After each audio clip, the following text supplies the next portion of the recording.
Hey guys, it's Lucco here, and just wanting to get your guys' opinion on what console you are leaning towards now.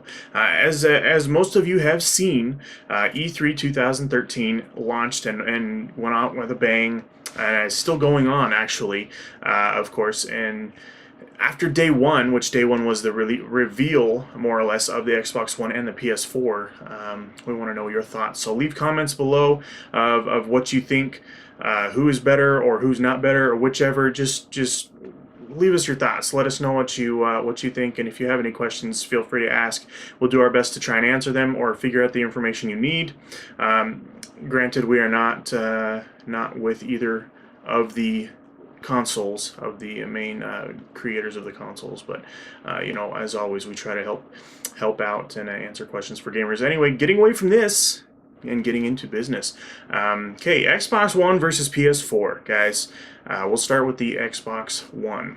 Price tag $499 in the US, and most other places it's a little lower in a few places as well, but for the main part, it's going to be about $500 for that console, which is a bit steep, but we'll see how things play out to see what things do there.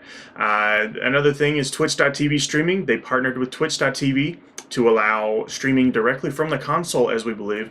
So we're pretty sure there's not going to be any kind of third-party hardware needed to connect to your system for that. They also have Skype integrated. Personally, they should have had Skype integrated a long time ago. More or less, they should have started putting it into the 360 as soon as they purchased Skype, and that's just my thoughts on it, because it was a big letdown, and Skype's a little below par at this point. But it is nice don't get me wrong, it is nice that it's going to be there.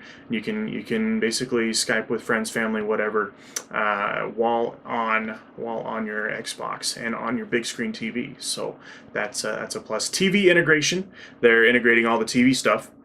As you guys already, if you don't know, this is information for you guys, and if you already know, sorry that I'm repeating it, but we're basically giving you the information about some points that are on the systems. And so Skype TV integration, they've integrated satellite, cable, whatever, so you can watch it all from your Xbox One. The things that were kind of not good things in my eyes, now it could be good things in your eyes or whichever, but no backward compatibility on games.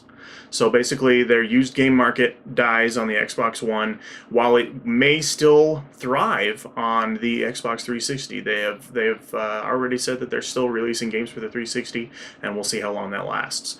It does require an internet connection on the Xbox One, and it does require authentication for your game. So you can't just take your game anywhere, apparently, and throw it in the system and have it work.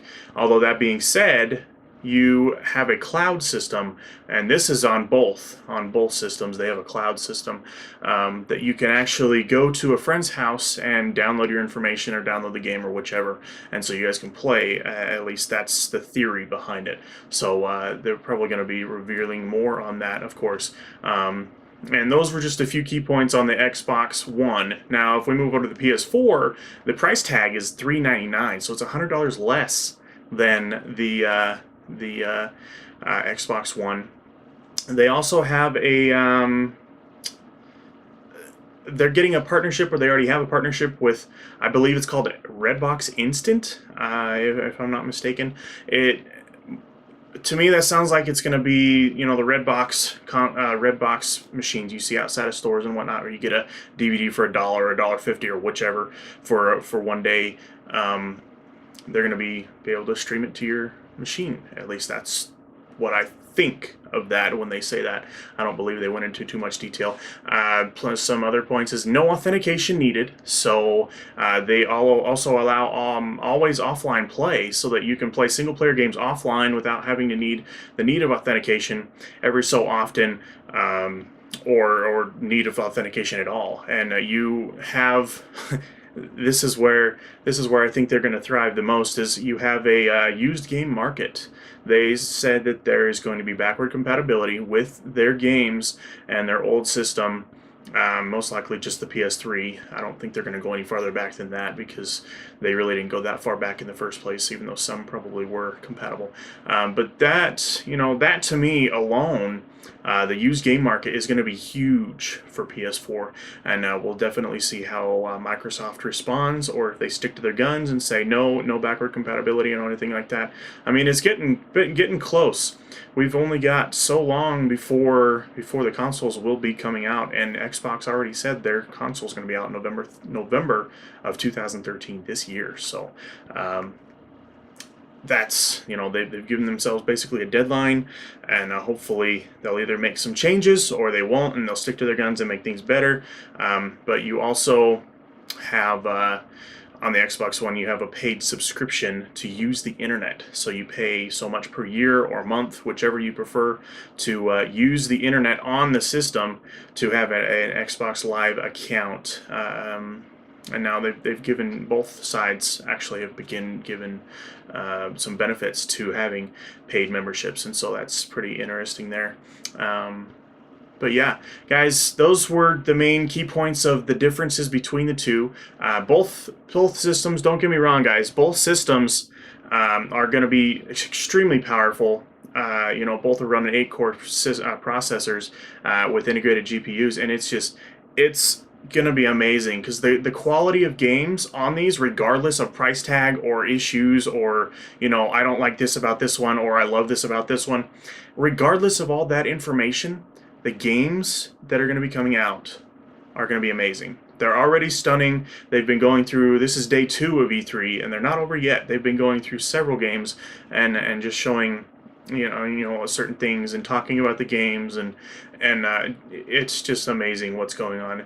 The more power, more power to the developers. More power in the system. It allows for a much wider range of what you can do and what developers can do to create content for us as gamers, and hopefully we can all enjoy that for what it is, regardless of price tag or issues you may have with a certain system or not. Both offer exclusive things for their systems alone. They both have new camera systems. It's going to be amazing, guys. But my thoughts on it all, personally, I think PS4 blew it out of the park, and they did an excellent job at it.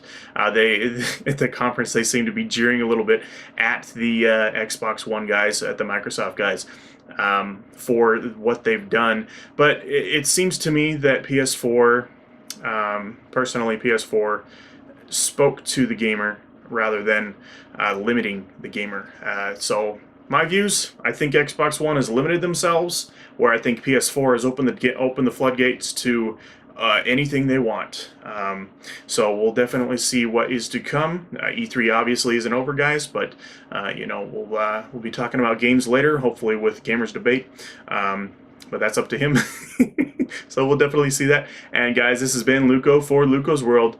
Definitely comment if you guys want to give your opinion on what you think about the consoles, and subscribe for more videos, and like the video if you like the video. Just let me know that you guys enjoyed the video as well, and we will definitely see you guys next time.